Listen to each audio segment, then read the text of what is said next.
नमस्ते dear viewers. आज के इस वीडियो में हम लोग द ऑपरेटर जे को डिस्कस करने वाले हैं। मेरे प्यारे व्यूअर्स, इसी वीडियो में आगे जब जाएंगे तो हमें कुछ एक्सप्रेशंस मिलेगा। उन्हीं एक्सप्रेशंस को कहा जाता है कॉम्प्लेक्स इम्पीडेंस और कॉम्प्लेक्स रिएक्टेंस, ये भी देखेंगे। मेरे प्यारे व्यूअर्स, देखिए हमारा जो इलेक्ट्रिसिटी और मैग्नेटिज्म है, ओके, इसमें एक यूनिट है इलेक्ट्रिकल सर्किट्स का, एक यूनिट है, और इसी यूनिट में हमें अल्टरनेटिंग करंट सर्किट्स के बारे में पढ़ना है।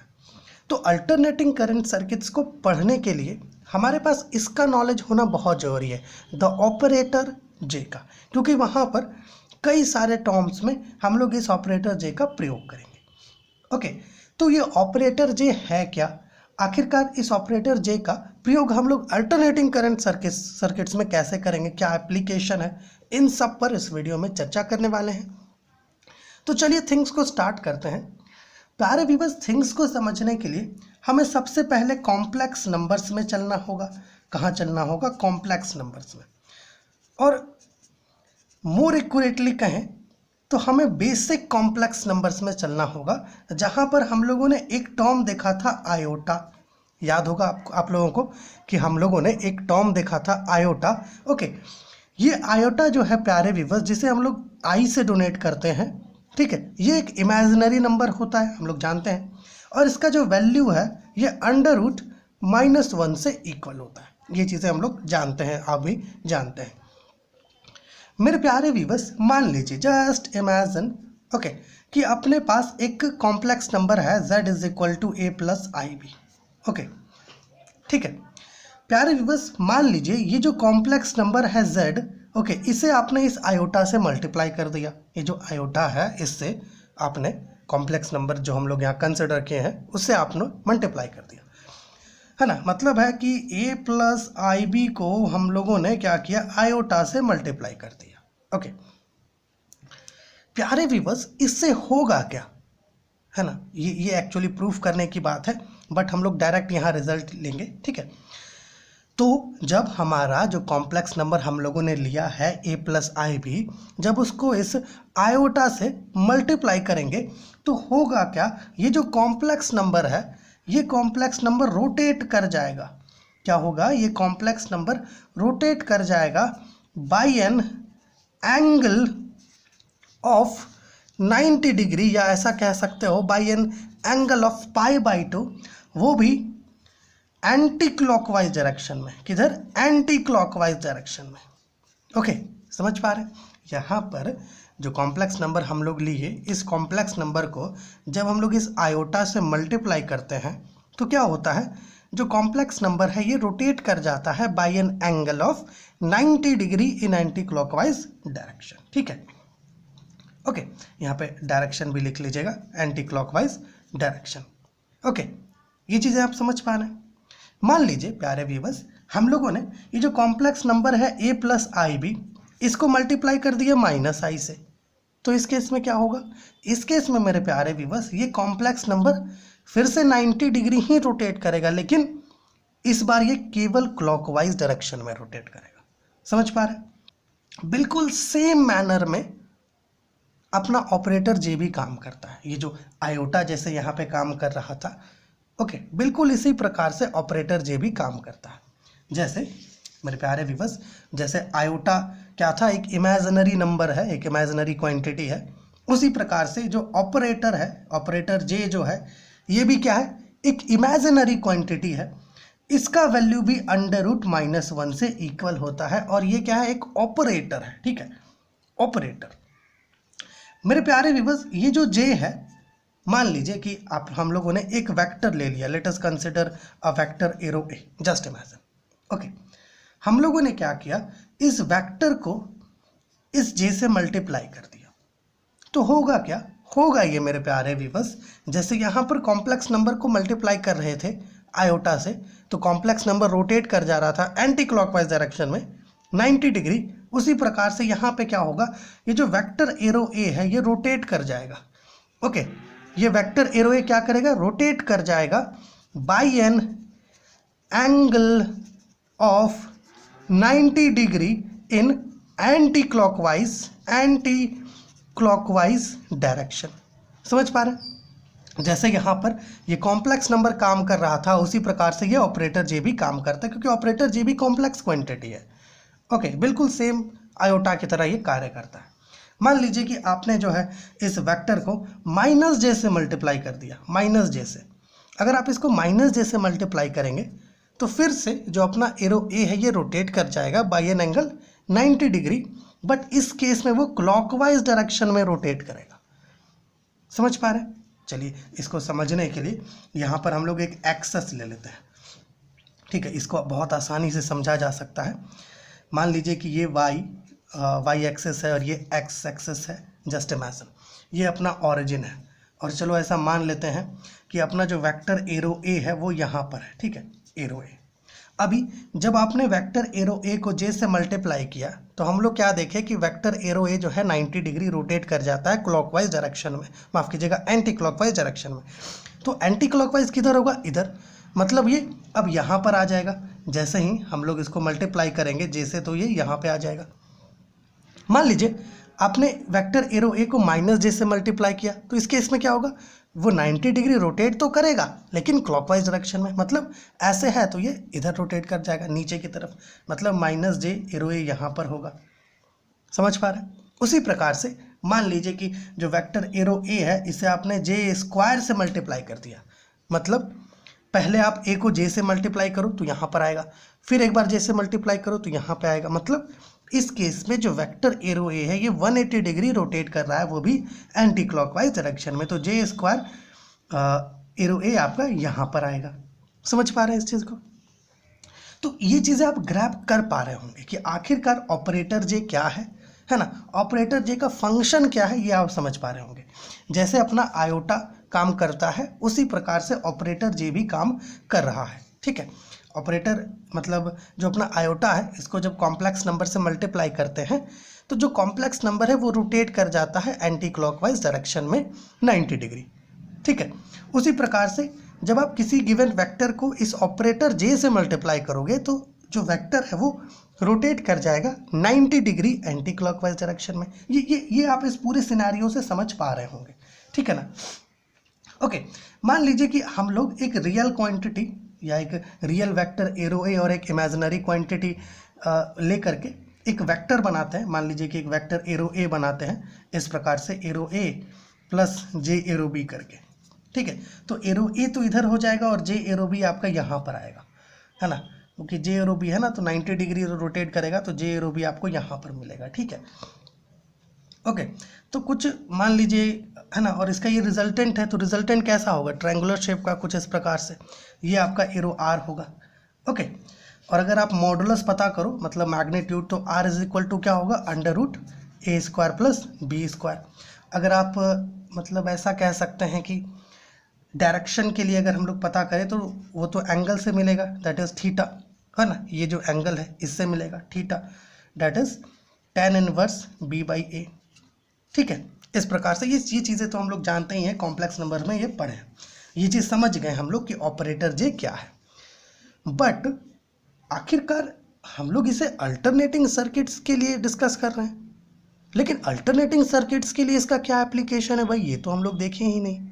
तो इसी पर अब हम लोग चर्चा करेंगे मेरे प्यारे व्यूअर्स।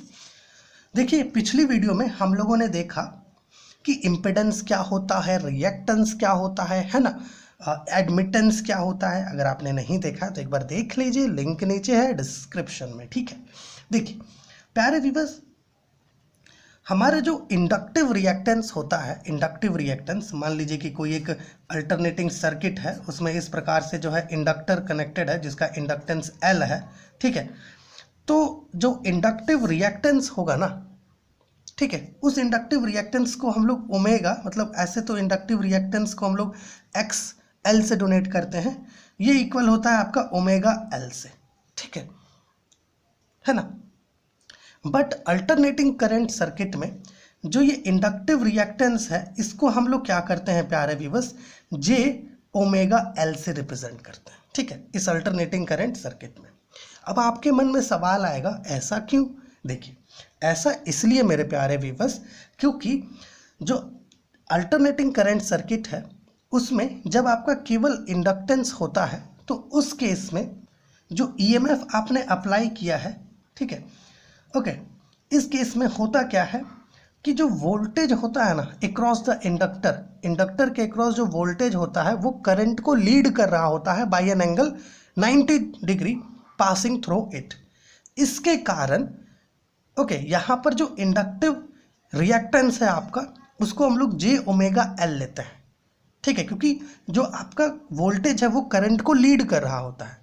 लेकिन वहीं पर मान लीजिए इसके जगह पर कोई कैपेसिटर कनेक्टेड होता, इसके जगह पर कोई कैपेसिटर कनेक्टेड होता है जिसका कैपेसिटेंस सी है, तो इस केस में जो कैपेसिटिव रिएक्टेंस होता आपका एक्स सी ये इक्वल होता है 1/ओमेगा सी से, ओके।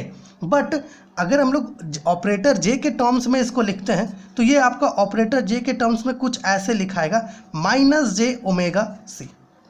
अब आप कहोगे ऐसा क्यों? देखिए ऐसा इसलिए मेरे प्यारे व्यूअर्स, क्योंकि कैपेसिटर के अक्रॉस जो वोल्टेज है, ओके, वो वोल्टेज करंट को लैग करता है। करंट को क्या करता है? लैग करता है by an angle of 90 degree passing through it. इसकी वजह से, ओके, समझ पा रहे हैं ऑपरेटर जे को किस प्रकार से हम लोग यूज कर रहे हैं, है ना। अगर मान लीजिए आपका अल्टरनेटिंग करंट सर्किट में केवल इंडक्टर लगा हुआ है तो उस इंडक्टर के थ्रू जो वोल्टेज है ना, या थ्रू कहना बेहतर नहीं होगा, अक्रॉस कहना बेहतर होगा, ओके, तो जो वोल्टेज होगा अक्रॉस द इंडक्टर, ओके, वो करंट को लीड करता है, ठीक है, passing through it by 90 degree. इसके वजह से प्यारे व्यूअर्स हम लोग क्या करते हैं, ऑपरेटर जे का यूज़ करते हैं और जो इंडक्टिव रिएक्टेंस है, ओके, जिसको XL से डोनेट कर रहे हैं, इस इंडक्टिव रिएक्टेंस को हम लोग j⍵L लिखते हैं, ओके। लेकिन मान लीजिए जो आपका अल्टरनेटिंग करंट सर्किट है उसमें केवल कैपेसिटर लगा हुआ है, तो कैपेसिटर के अक्रॉस जो वोल्टेज होगा ना वो करंट को लैग करेगा, मतलब करंट के पीछे होगा, लैग करेगा, ओके, बाय एन लैग करेगा, है ना, passing through it by an angle of 90 degree. इसकी वजह से जो कैपेसिटिव रिएक्टेंस है उसको हम लोग ऐसे लिखते हैं, जो कैपेसिटिव रिएक्टेंस जो इस प्रकार से गिवन है उसे हम लोग ऐसे लिखते हैं -j⍵c करके, ठीक है। या फिर आप चाहे तो, क्योंकि -j है तो इसको 1/j⍵c भी लिख सकते हैं, ठीक है। ये चीज़ें आप समझ पा रहे होंगे, है ना, होप कि ये चीज़ें आप ग्रैब कर पा रहे होंगे। तो ये चीज़ें आप ग्रैब कर पा रहे होंगे, ठीक है ना, ये रीजंस को आप समझ पा रहे होंगे। अगर कुछ भी मन में डाउट आ रहा होगा तो प्लीज़ कमेंट करके पूछिएगा, ठीक है। अच्छा, मान लीजिए, है ना, आपके मन में ये सवाल होगा कि अगर हम लोग यहाँ पे इस इंडक्टर के बजाय, कैपेसिटर के बजाय रेजिस्टेंस लगा दे तो क्या होगा।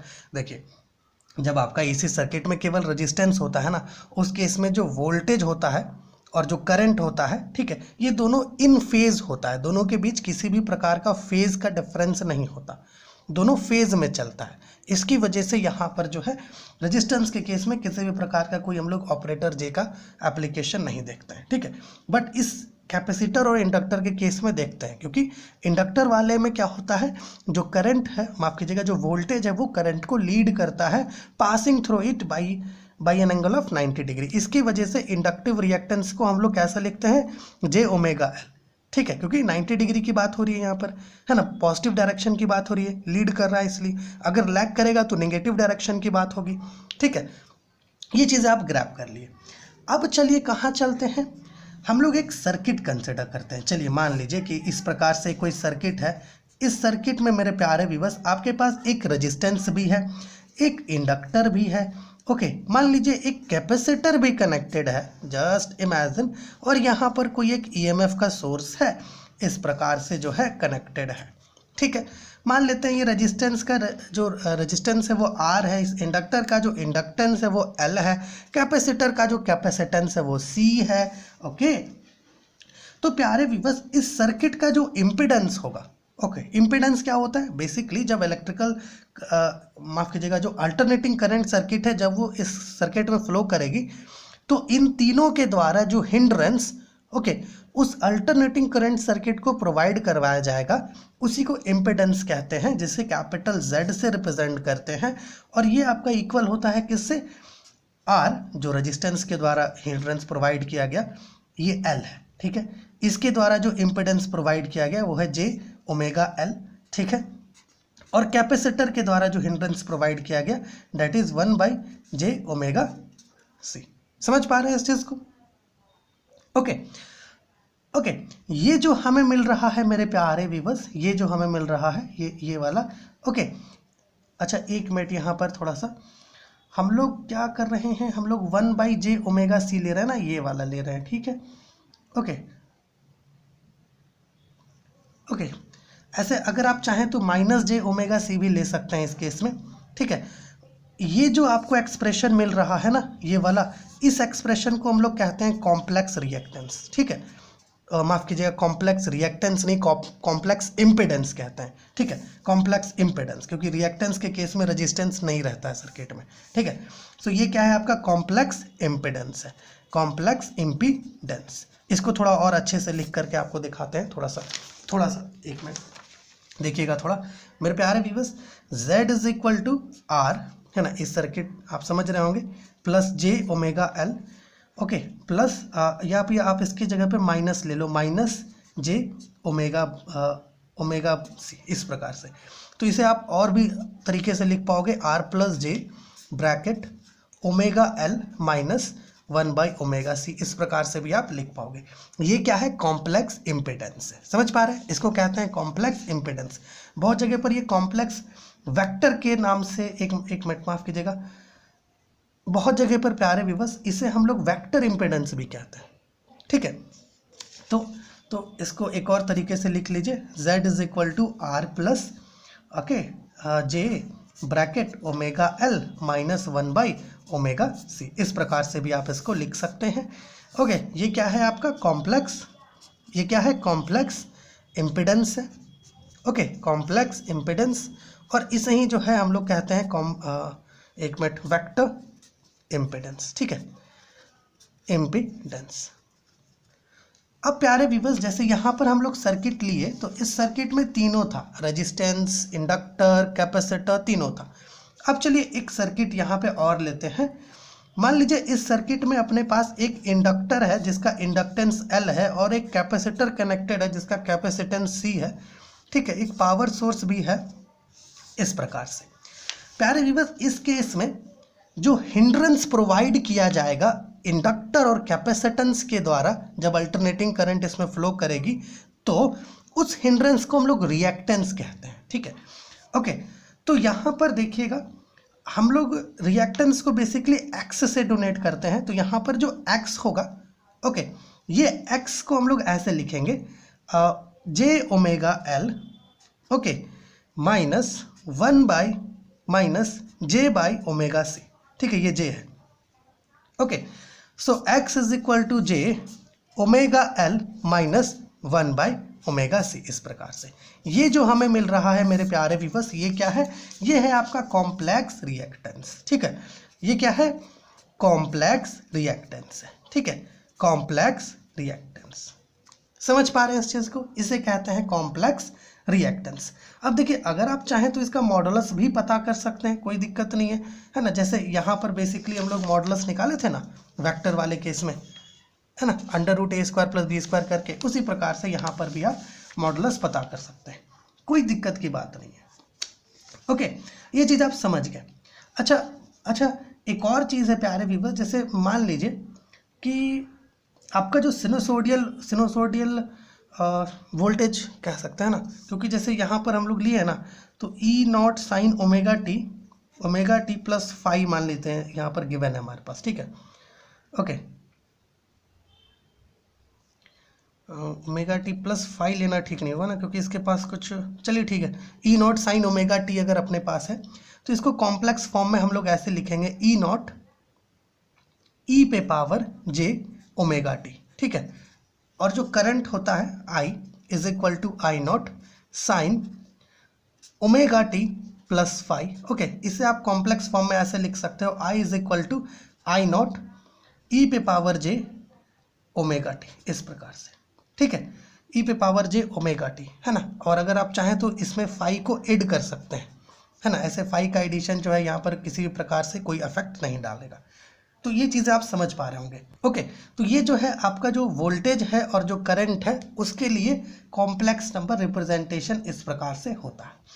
सो देखिए, इस वीडियो में हम लोगों ने बेसिकली किया क्या, पहले तो ये समझा कि आखिरकार ऑपरेटर जे है क्या। इसको हम लोग ऑपरेटर जे को समझने के लिए कॉम्प्लेक्स नंबर वाला सिनेरियो लिए और कॉम्प्लेक्स नंबर की मदद से ऑपरेटर जे को इस प्रकार से समझे।